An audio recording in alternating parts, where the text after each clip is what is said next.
نصلي ونسلم على رسوله الكريم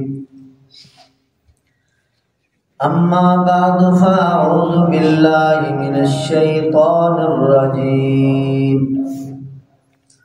بسم الله الرحمن الرحيم ولو يعجل الله للناس الشر استعجالهم بالخير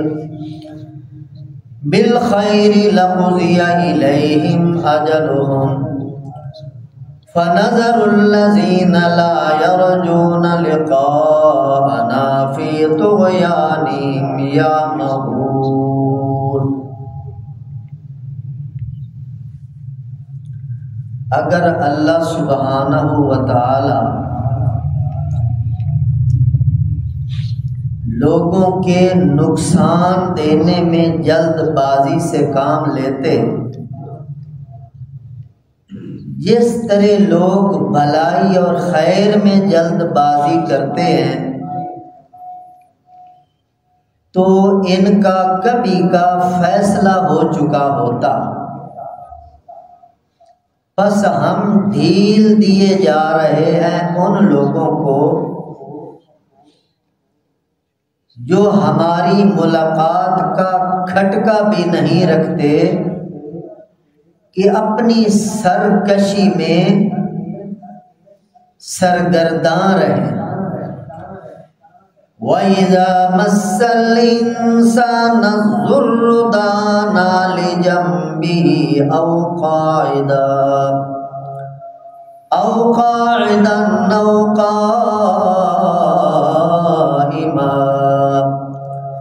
فَلَمَّا كَشَفْنَا عَنْهُ ضُرَّهُ مَرَّ كَأَن لَّمْ يَدْعُنَا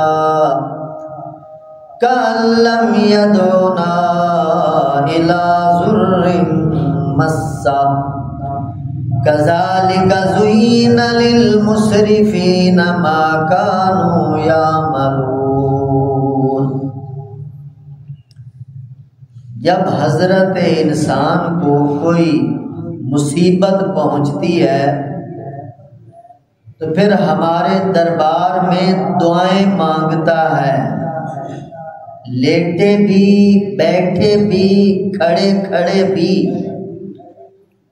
جب ہم دعاؤں کی وجہ سے اس مصیبت کو دور کر دیتے ہیں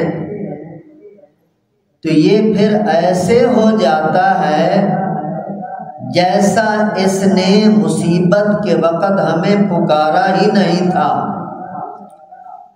اس طرح حد سے بڑھنے والوں کے اعمال اللہ ان پر مزین فرما دیتے ہیں۔ وَلَقَدْ أَهْلَكْنَا الْقُرُونَ مِنْ قَبْلِكُمْ لَمَّا ظَلَمُوا وَجَاءَتْهُمْ رُسُلُهُمْ بالبينات وما كانوا ليؤمنوا كذلك نجزي القوم المجرمين۔ ہم نے تم لوگوں سے پہلے کتنی قومیں ہلاک کر ڈالی جب وہ ظلم و ستم پہ اتر آئے تھے۔ ان کے پاس ہمارے پیغمبر واضح دلائل لے کے آئے تھے، اور وہ کب ماننے والے تھے؟ مجرم قوم کو اللہ یوں ہی سزا دیا کرتے ہیں۔ ثم جعلناكم خلائف في الأرض من بعدهم لننظر كيف تعملون۔ پھر ان کے بعد اس روئے زمین پر تم لوگوں کو ہم نے ان کا جانشین بنایا ہے تاکہ ہم تمہیں دیکھیں کہ تم کیا کرتے ہو۔ وَإِذَا تُتْلَى عَلَيْهِمْ آيَاتُنَا بَيِّنَاتٍ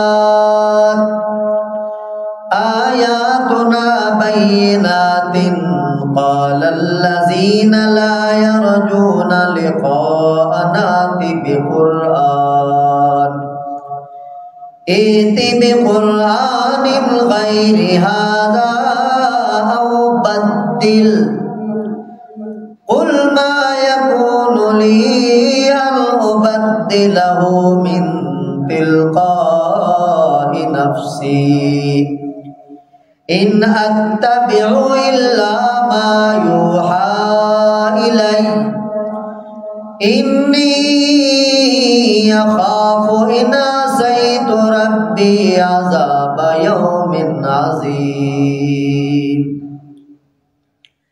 جب ان لوگوں کے سامنے ہماری آیات تلاوت کی جاتی ہیں جو بالکل صاف صاف ہیں، تو وہ لوگ جنہیں ہماری ملاقات کا کھٹکا ہی نہیں ہے، وہ مطالبہ کرتے ہیں کہ اس قرآن کو بدل کر کوئی اور قرآن لے آؤ یا اسی کے اندر کوئی ترمیم کر لو۔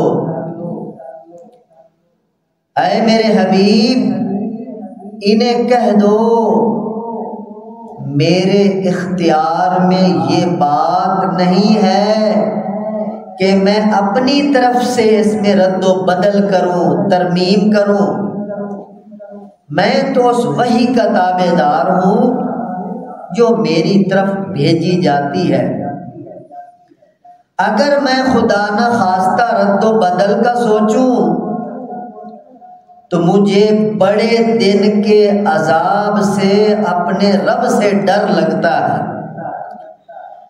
قُلْ لَوْ شَاءَ اللَّهُ مَا تَلَوْتُهُ عَلَيْكُمْ وَلَا أَدْرَاكُمْ بِهِ فَقَدْ لَبِثْتُ فِيكُمْ عُمُرًا مِّن قَبْلِهِ أَفَلَا تَعْقِلُونَ۔ اے میرے حبیب، انہیں فرما دو، کہہ دو، اگر اللہ کو منظور نہ ہوتا تو میں تمہارے سامنے کبھی یہ تلاوت نہ کرتا اور نہ میرے ذریعے اللہ تمہیں اس بات کی اطلاع دیتا۔ اور سوچو، میں نے اس سے پہلے، اس قرآن کو لانے سے پہلے تمہارے اندر عمر کا اتنا بڑا حصہ گزار چکا ہوں، سوچتے نہیں ہو میری بات کے مقابلے میں کیسی باتیں کر رہے ہو۔ فَمَنْ أَظْلَمُ مِمَّنِ افْتَرَىٰ عَلَى اللَّهِ كَذِبًا أَوْ كَذَّبَ بِآيَاتِهِ إِنَّهُ لَا يُفْلِحُ الْمُجْرِمُونَ۔ اس سے بڑا ظالم کون ہے جس نے اللہ پر جھوٹ باندھا یا جس نے اللہ کی آیات کی تکذیب کر دی۔ مجرم لوگ کبھی فلاح نہیں پا سکیں گے۔ وَيَعْبُدُونَ مِن دُونِ اللَّهِ مَا لَا يَضُرُّهُمْ وَلَا يَنفَعُهُمْ وَيَقُولُونَ هَٰؤُلَاءِ شُفَعَاؤُنَا عِندَ اللَّهِ قُلْ أَتُنَبِّئُونَ اللَّهَ بِمَا لَا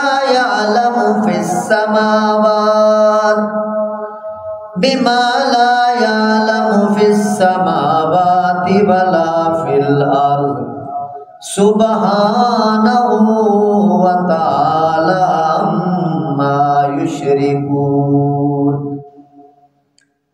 خدا کو چھوڑ کر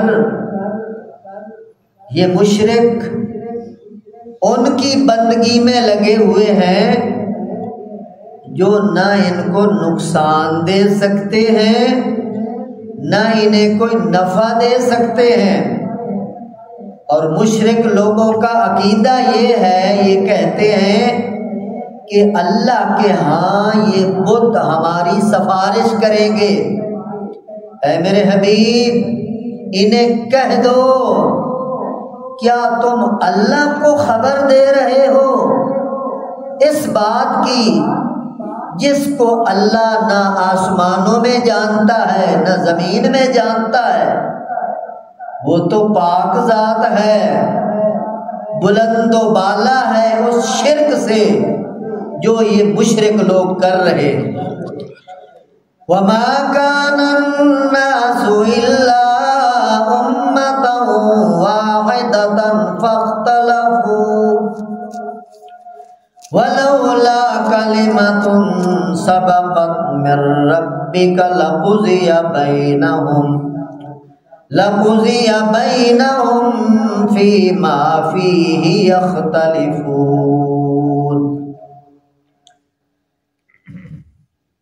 پہلے لوگ سارے لوگ ایک ہی امت تھے، بعد میں اختلاف پیدا ہوا۔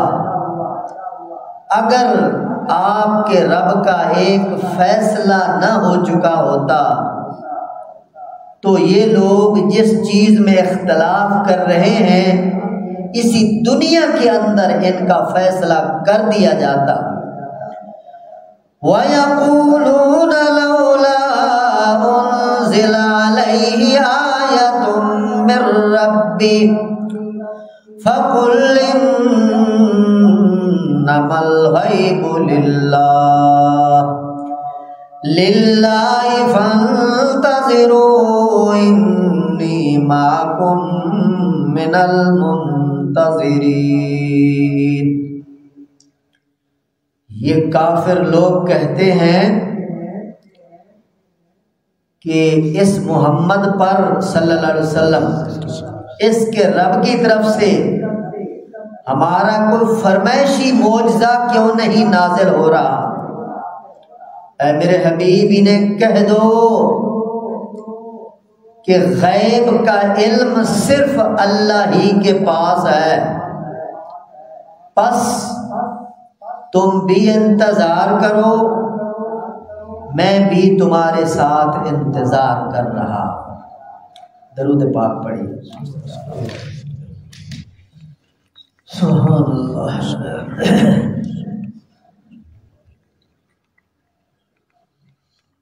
وَلَوْ يُعَجِّلُ اللَّهُ لِلنَّاسِ شَرَّ اسْتِعْجَالَهُم بِالْخَيْرِ، جس طرح لوگ جلد بازی کرتے ہیں خیر میں بھی شر میں بھی، اسی طرح اللہ شر میں جلد بازی کرتے تو کبھی کہ یہ مٹ چکے ہوتے۔ انسان بڑا جلد باز ہے، خیر کے معاملے میں بھی جلدی ملنی چاہیے۔ افطاری کے وقت کتنے جذبات ہوتے ہیں، جلدی مولانا صاحب اذان کہیں، مؤذن اذان کہے، جلد بازی فطرت ہے، یہ انسان کی کمزوری ہے اور اسی سے جنگ کرنی ہے اور اسی سے جنگ کرتے کرتے جنت میں اترنا ہے۔ اللہ فرماتے یہ خیر میں بھی جلد باز ہے اور شر میں بھی جلد باز ہے۔ جب غصے میں آتا ہے ہائے میں مر جاؤں، میری اولاد مر جائے، میرا مال تباہ ہو جائے، ہائے ہم سب کے سب ہلاک ہو جائیں، کچھ تو خودکشیاں کر ہی جاتے۔ اللہ پاک بندے کی جلد بازی میں کی ہوئی دعا قبول نہیں کرتے۔ حدیث پاک میں آتا ہے نہ بد دعائیں دیا کرو اپنے آپ کو، اپنے مال کو، اپنی اولاد کو، اپنی جاگیروں کو، نہ بد دعائیں دیا کرو۔ اللہ پاک ہیں تو بڑے حوصلے والے، مگر کچھ اوقات قبولیت کے ہوتے ہیں، وہ جو بندہ کہتا ہے وہی لکھ دیا جاتا، پھر بعد میں یہی پٹکا ڈالے گا، روئے گا ہے میرے ساتھ، وہ تیری اپنی مانگی ہوئی تھی۔ اللہ پاک شر کے بارے میں جلد باز نہیں ہے۔ ابو جہل نے غلاف کعبہ کو پکڑ کے کہا تھا اللہم ان کان ھذا ھو الحق من عندک فامطر علینا حجارۃ من السماء، یا اللہ یہ قرآن اگر سچا ہے اور تیری طرف سے ہے تو پھر ہم پر پتھر برسا دے۔ اللہ تعصب میں ضد میں آ کر اس نے یہ بد دعا کی اپنے خلاف، مگر اللہ پاک نے فرمایا میں جلد بازی نہیں کروں گا، میرا ایک فیصلہ ہے اور اس فیصلے تک اس فیصلے کو مؤخر رکھا ہوں۔ اللہ کا فیصلہ کیا ہے؟ اللہ کا یہ فیصلہ ہو چکا ہے کہ حتمی فیصلہ، آخری فیصلہ وہ قیامت والے دن ہونے والا، یہ فیصلہ ہو چکا ہے۔ تو اللہ فرماتا ہے اگر یہ میرا فیصلہ نہ ہو چکا تو جس طرح یہ بد دعائیں کر رہے ہیں کبھی کہ یہ ہلاک ہو جاتے، تباہ و برباد ہو جاتے۔ تو اللہ پاک جلد باز نہیں ہیں، حوصلے والے ہیں۔ جب بندہ خیر مانگتا ہے تو خیر بڑی جلدی دیتے ہیں بندے کو، چونکہ مہربان۔ جب شر مانگتا ہے اللہ پاک سٹاپ کرتے ہیں، روکتے ہیں، شر جلدی نہیں بھیجتے اور بندے کو سمجھنے کی مہلت دیتے ہیں۔ اور وَإِذَا مَسَّ الْإِنسَانَ الضُّرُّ دَعَانَا لِجَنبِهِ، یہاں سے اللہ پاک ایک شکوہ کر رہے ہیں انسان سے کہ جب اس کو کوئی مصیبت پہنچتی ہے تو پھر دعائیں کرتا ہے ہم سے، یا اللہ یہ مصیبت آ گئی، یہ بیماری آ گئی، یہ حادثہ آ گیا، بدحالی آ گئی، کمزوری آ گئی، بچے بیمار ہو گئے، گھر والی بیمار ہو گئی، یا اللہ یہ پھر دعائیں مانگتا ہے۔ اور بہت سارے تو دعائیں نہیں مانگتے، دعائیں بھی کچھ کچھ مانگتے ہیں، اور خوش نصیب ہیں جو مصیبت کے وقت دعائیں مانگتے۔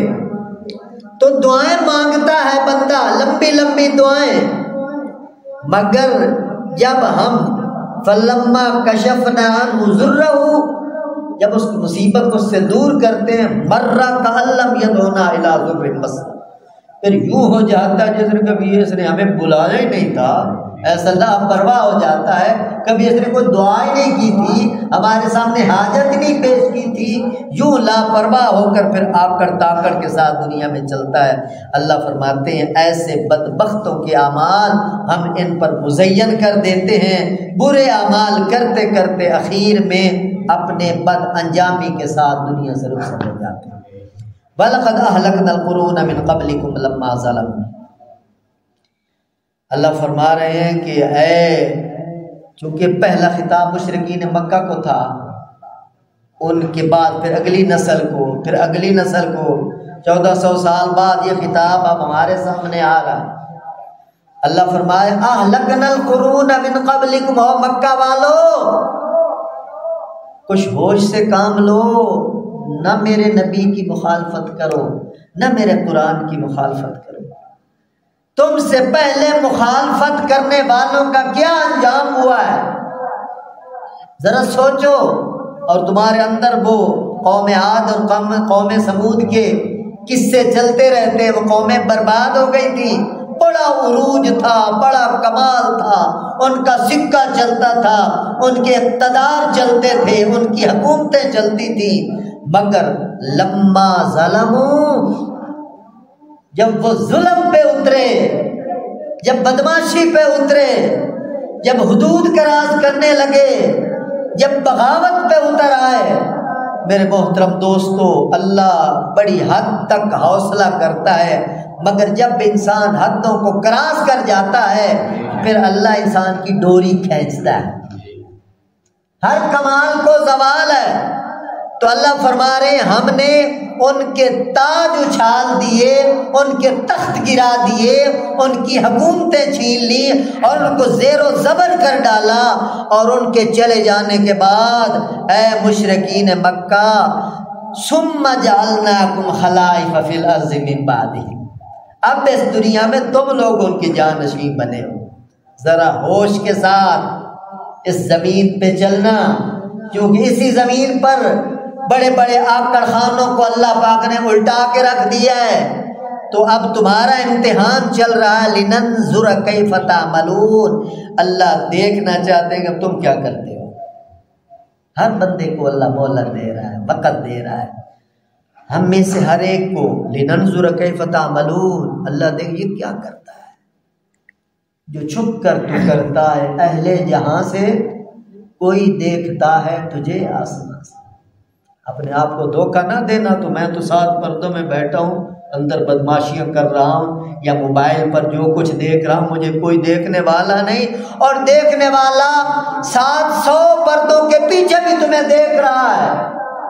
اور جس کے پاس پلٹ کے جانا ہے اس کے سامنے کوئی پردے نہیں، کوئی حجاب نہیں، کوئی رات نہیں، اس کے سامنے ساری کائنات ایسے ہے جیسے ہمارے آمنے سامنے کوئی چیز ہے۔ آسمان والے، زمین والے، آسمان سے اوپر کا نظام اور زمین سے نیچے کا نظام، 7 زمینوں کے نیچے والی چیزیں بھی اس کے سامنے ایسے ہیں جس طرح زمین کے اوپر والی چیزیں، تو اسی کے پاس پلٹ کے جانا ہے۔ اللہ فرماتا ہے لننظر کیف تعملون، ہم دیکھ رہے ہیں کہ تم کیا کرتے ہو۔ اب روزے دار روزے رکھ رہے ہیں، اللہ کی نگاہ میں بڑے محترم ہیں، اور کچھ لوگ ڈنڈی مار رہے ہیں، طاقت ہے، صحت ہے، قوت ہے، رکھ سکتے ہیں، کچھ نہیں ہوتا، صرف شیطانی عذر بہانے کر کے روزے کو اس موسم بھی چھوڑے بیٹھے ہیں۔ اللہ دیکھ رہے ہیں، لننظر کیف تعملون، اللہ فرماتا ہے ہم دیکھ رہے ہیں تم کیا کر رہے ہو، کیا اعمال کر رہے ہو، اس لیے تمہیں بھیجا ہے کہ تم اپنی مرضی سے اعمال کر لو، اور پھر اپنی مرضی کے اعمال کر کے میرے پاس آ جاؤ، پھر اسی پر حساب کتاب ہے، اسی پر جنت جہنم کا فیصلہ ہے۔ فیصلہ آپ کے ہاتھوں میں ہے، اور چاہو تو شیطان کے راستے پہ چلو، چاہو تو رحمان کے راستے پہ چلو، دونوں راہیں بالکل کھلی ہوئی راہیں ہیں، دلائل سے بھری ہوئی راہیں ہیں۔ کوئی یہ نہیں کہہ سکتا کہ مجھے پتہ نہیں تھا، چونکہ رحمان کا راستہ بھی بالکل صاف ہے، شیطان کا راستہ بھی بالکل صاف ہے۔ اللہ ہم سب کو اپنے راستے پر چلنے کی توفیق نصیب فرمائے۔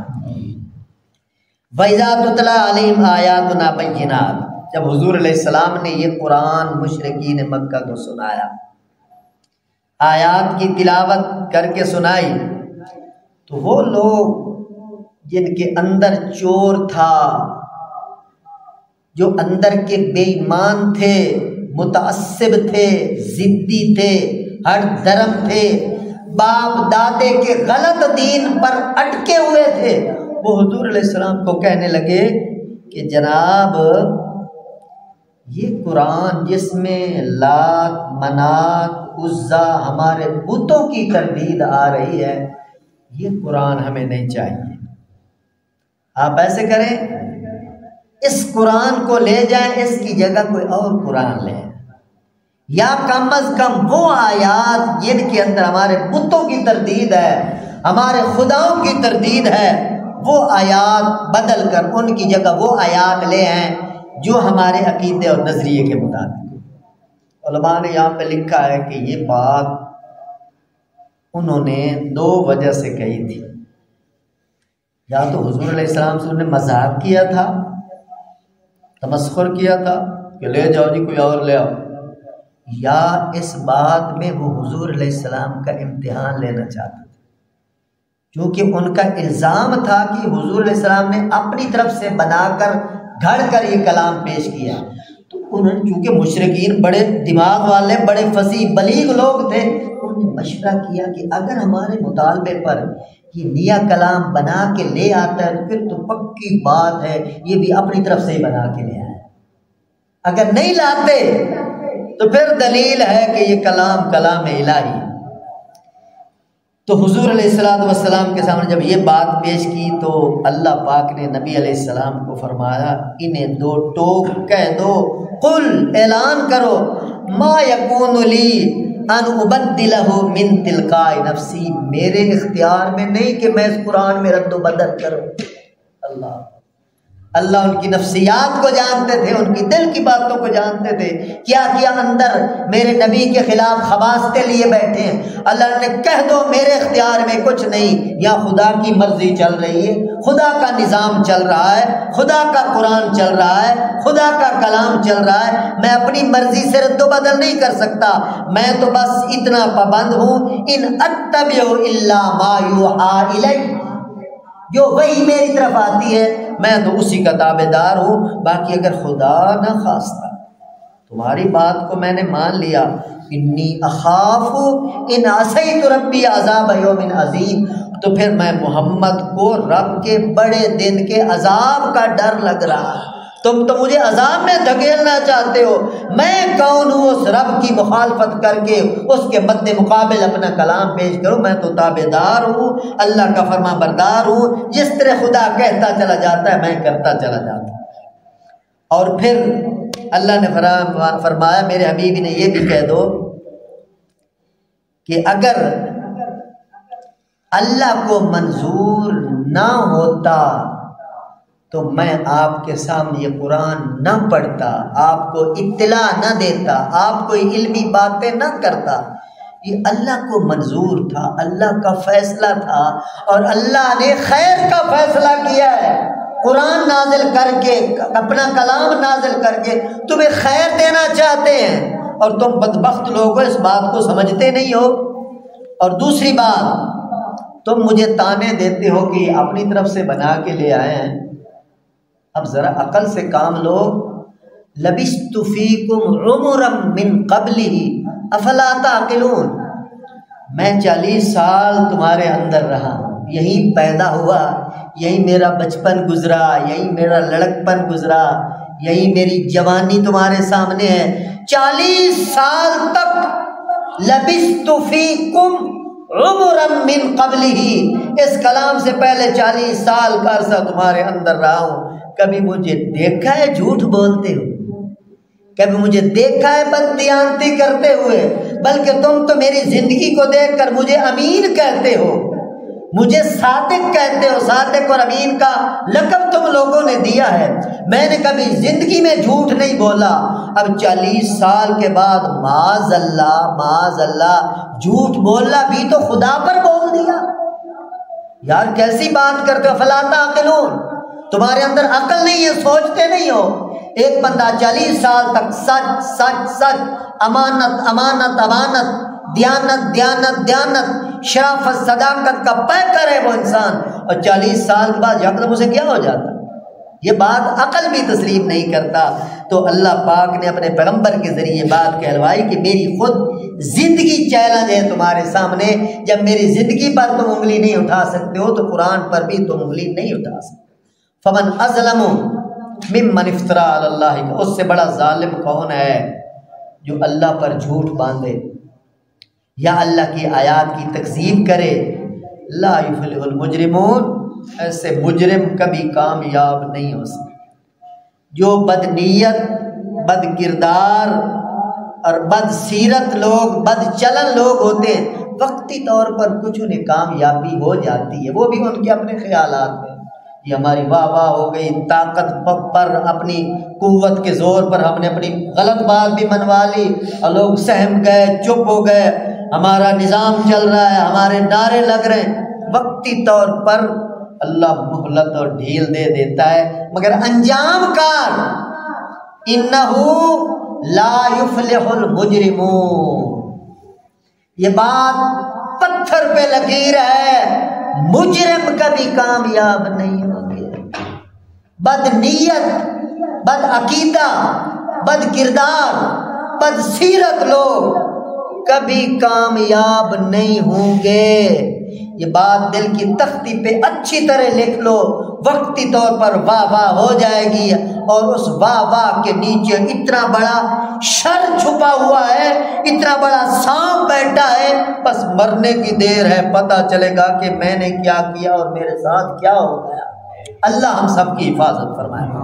وَيَعْبُدُونَ مِن دُونِ اللَّهِ مَا لَا يَضُرُّهُمْ وَلَا يَنفَعُهُمْ، اللہ فرماتے ہیں مجھے چھوڑ کر یہ لوگ بتوں کی پرستش کرتے ہیں، لات کو، منات کو، عزا کو، حبل کو، یہ اپنے گھڑے ہوئے پتھر، ان کو یہ خدا بنائے بیٹھے ہیں۔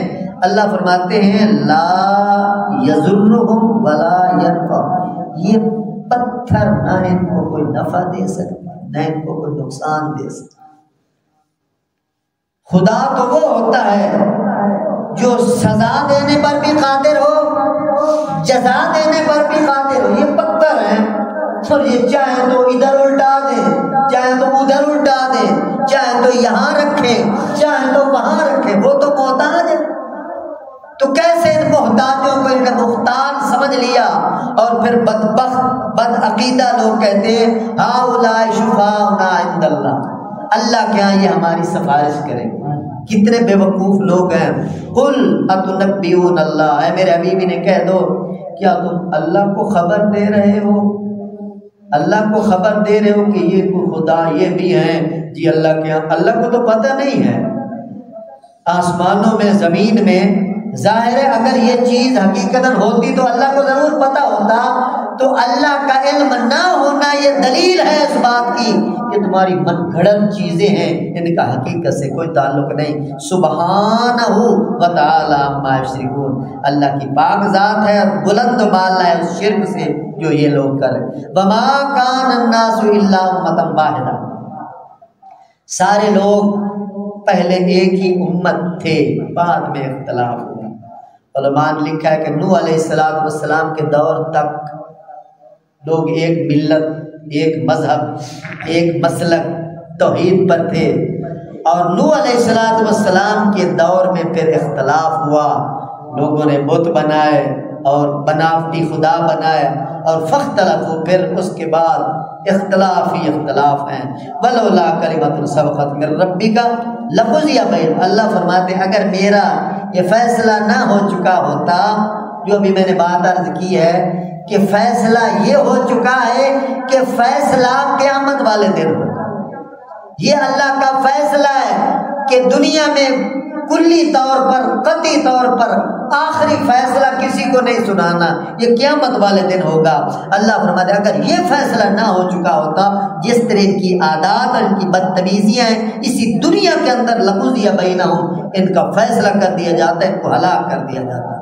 وَيَقُولُونَ لَوْلَا أُنزِلَ عَلَيْهِ آیَةٌ مِّن رَّبِّهِ، مشرکین مکہ نے مطالبہ کیا تھا کہ اگر آپ اللہ کے رسول ہیں تو مکہ کے پہاڑوں کو یہاں سے ہٹا دیں اور یہاں بالکل ہموار زمین بنا دیں، آباد رقبے ہو جائیں، نہریں چلا دیں، ندیاں چلا دیں، چشمے چلا دیں، تاکہ ہم کھیتی باڑی کریں اور کھائیں پئیں، یہ آپ کا معجزہ دے کر پھر ہم آپ پر ایمان لائیں، یا اس پہاڑ کو سونے کا پہاڑ بنا دیں، یہ ان کے فرمائشی معجزے تھے، یہ معجزہ لے آؤ پھر آپ کی نبوت کو مان لیں گے۔ وَيَقُولُونَ، وہ کہتے ہیں لَوْلَا أُنزِلَ عَلَيْهِ آیَةٌ مِّن رَّبِّهِ، تو اللہ فرماتے ہیں میرے حبیب انہیں کہہ دو یہ جو فرمائشیں کر رہے ہیں انہیں بس اتنا کہہ دو، کیونکہ یہ ایک فرمائش آپ پوری کریں گے تو دوسری کر دیں گے، دوسری پوری کریں گے تو تیسری کر دیں گے، کیونکہ یہ تماش بین ہیں، ماننے والے لوگ نہیں، یہ تماشا دیکھنے والے لوگ ہیں۔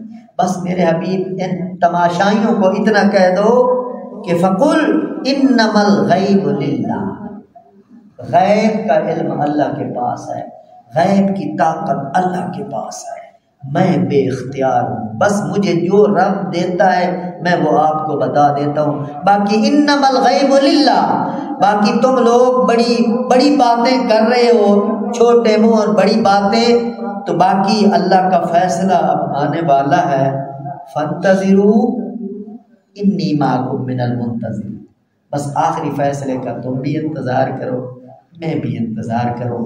تو میرے محترم دوستو، یقیناً وہ فیصلہ آنے والا ہے، اس فیصلے کے ہم بھی منتظر ہیں، اور اس فیصلے کے آنے سے پہلے پہلے اچھے اعمال کر کے اپنا اچھا فیصلہ کروانے کی کوشش کریں۔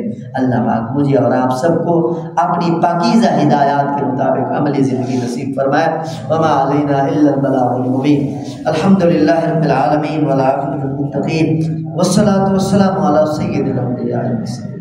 اے مولا کریم ہمارے تمام صغیرہ کبیرہ گناہوں کو معاف فرما، یا الہ العالمین ہماری تمام مشکلات کو آسان فرما۔ اے مولا کریم جتنے احباب محبت اور عقیدت کے ساتھ درس قرآن سننے کے لیے تشریف فرمائے، یا اللہ سب کو اپنی بارگاہ عالیہ میں قبول و منظور فرما، سب کی دل کی تمام نیک مرادوں کو پورا فرما، سب کو دنیا آخرت کی آباد زندگی نصیب فرما۔ یا اللہ جس طرح یہاں تیرے دربار میں تیری محفل سجائے بیٹھے ہیں، اسی طرح ہم سب کو جنت الفردوس کی محفل نصیب فرما۔ وصلی اللہ تعالی علی خیر خلقہ سیدنا محمد و آلہ و صحبہ اجمعین۔